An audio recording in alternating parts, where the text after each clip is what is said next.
So, super well done, everybody. This is an incredible turnout. I'm genuinely impressed. I'm usually not on the receiving end of these meetings, but I'll do my best to respond to it. Wow. So,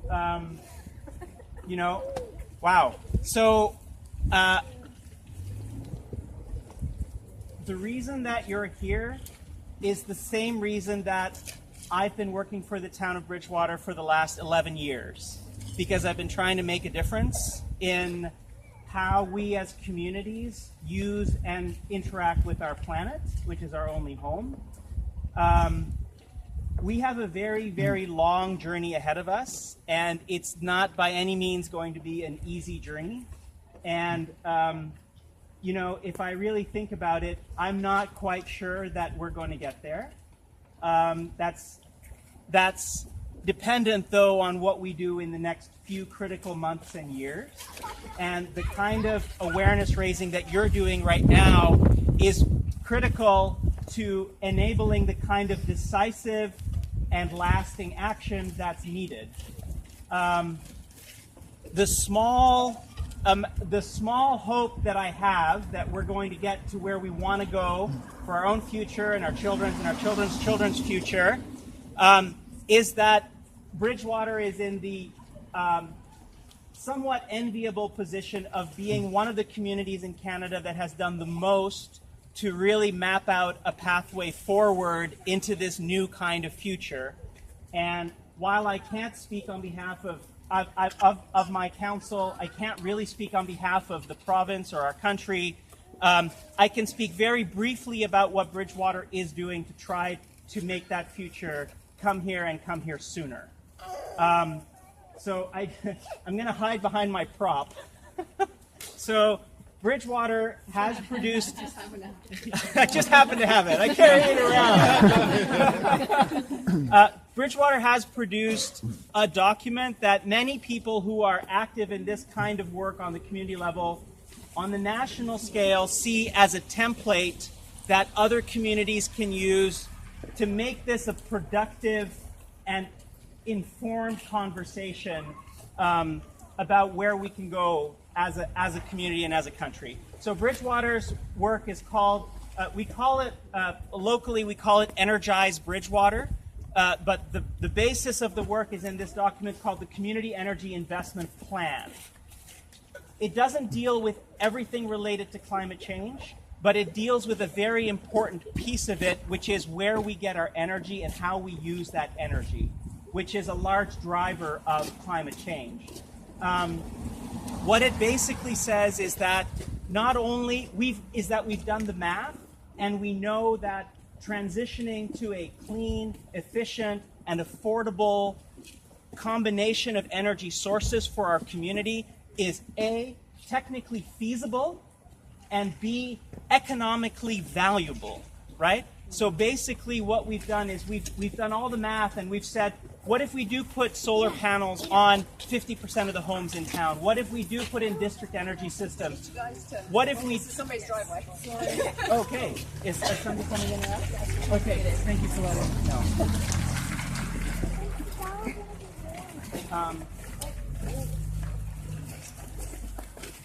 Let's just make sure that folks can... Okay.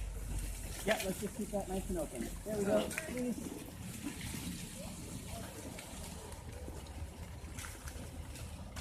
All right. Sorry. Okay. Well, for Bridgewater, for the town of Bridgewater, as a medium-sized Atlantic Canadian town that's not actually that different fundamentally from many other communities in Atlantic Canada, for us to be able to say fairly conclusively that we can map out a pathway toward climate neutrality, toward carbon neutrality, toward a local economy, for us to be able to do that gives me great hope, because it means that many, many other communities can effectively do the same thing, right? What we need now is to pull together, basically what we just need to do is pull together the financial resources to make it happen. that is the current work that we're doing here. So we're mapping out the detailed investment strategy that we need, and what we need to pull together is basically $375 million over 30 years in order to make this happen. We think that there's plenty of return on investment on that money, so this is an investment-worthy opportunity for our community. Okay, so we're done with the old debate of climate versus jobs, or environment versus the economy. That's gone. That's gone. That's like, right? What we need to do is talk about very practical solutions. We need to develop business plans to do the work, because things get done using a business mind, right? And pulling together the necessary people, the necessary money, the necessary solutions. Every solution that we need already exists today. We're not going to wait for fusion power. We're not going to wait for space rocks to come down with new sources of, Star Trek fuel for us. All the solutions that we need already exist, and that's what we built this plan on.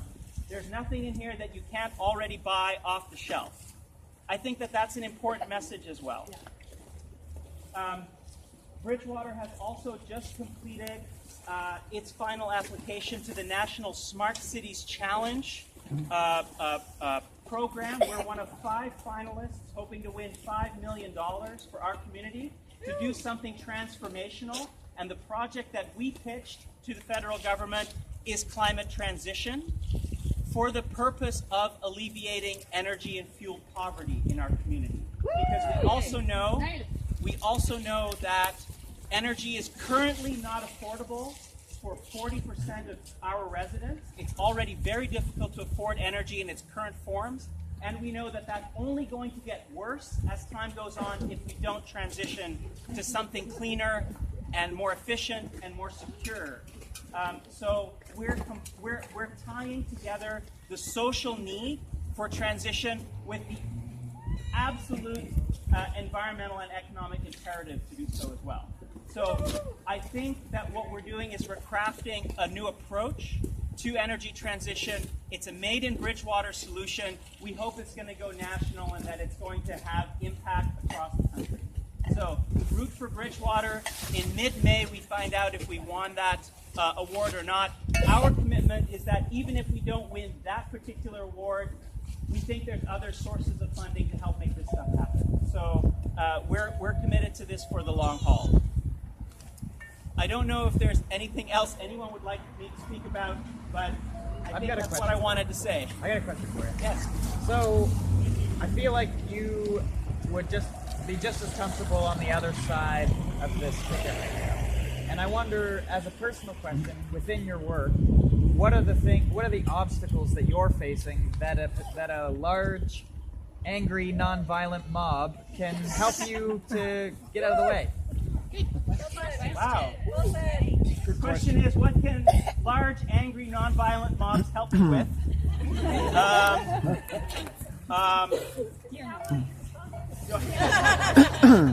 Well, boy, that's a difficult question for me to answer politically.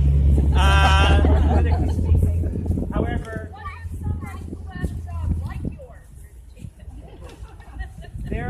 there are another 50 municipalities in Nova Scotia that are all capable of energy transition. There are many communities that have the means to do the kind of work that's happening here. Perhaps some gentle encouragement of other communities would be time well spent. I also feel that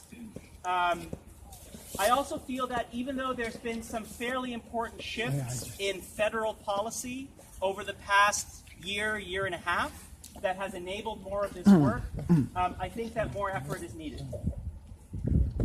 I have a question. Yes. Is the town going to ban plastic bags in stores? I'm afraid I'm not able to speak on the plastic bag issue at this time, the plastic ban, but I'm seeing that Jessica McDonald, who is our Director of Planning and whom I work for, has just raised her hand. Hi, Jessica. Hi, Jessica. Jessica, you're going to have to come out. Yeah, come on out. Town plastic bag ban. They're working with other municipalities around the province, like Halifax. So Halifax is taking the lead on that, and they're waiting for some reports from Halifax town staff about how that could be implemented. So our town council is looking at that. My next question is, what is the difference between plastic bags and the lights these stores have on 7 days a week with nobody in shopping? Because they're burning fossil fuels. That's a good And- question to ask the stores. I think it's the town and the province should be regulating it. They shouldn't be open 7 days a week. I mean, we're in a climate emergency, and actually the town and the province should be declaring a climate emergency. Something to take to the province. Jessica, can I ask you, is the town of Bridgewater going to be declaring a climate emergency?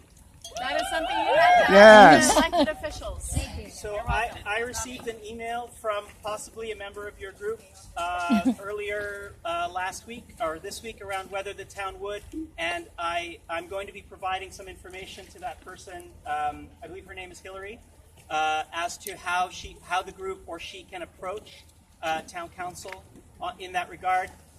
One of the great things about having a lot of people all in one place is that you can get a lot of signatures, and town councils like seeing that there's a group behind a request like that. So I would encourage you to pull together some signatures to go along with that request if that were to come through.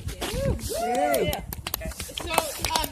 I just wonder if all us old people are here to support the youth that some of whom I think are taking risks by being out of school when they shouldn't be and stuff like that. I wonder if any of the young people would like to have an opportunity to speak to you. It's one thing to hear what you have to say, and a lot of it is encouraging, but do we, should we be stepping back a bit and allowing some of the youth some airspace to say what you want to say, to get your message across? We would welcome that. No pressure. I know it's hard to speak on the spot, but sometimes it feels like nobody's inviting you to speak. Maybe we ought to be willing to take meetings or anything like that. Yeah. Have a one-on-one discussion. There's a youth. There was a video that we published recently that was produced by a group of youth. I don't know if you've seen it. It was called Energy Poverty in Bridgewater. Great. There was a team of 5 youth who worked together to produce that video. It was a truly incredible piece of work. So we welcome youth voices, and I would welcome an opportunity to speak directly with any young people who wanted to talk about what our town is doing to make a difference and what they can do to make a difference.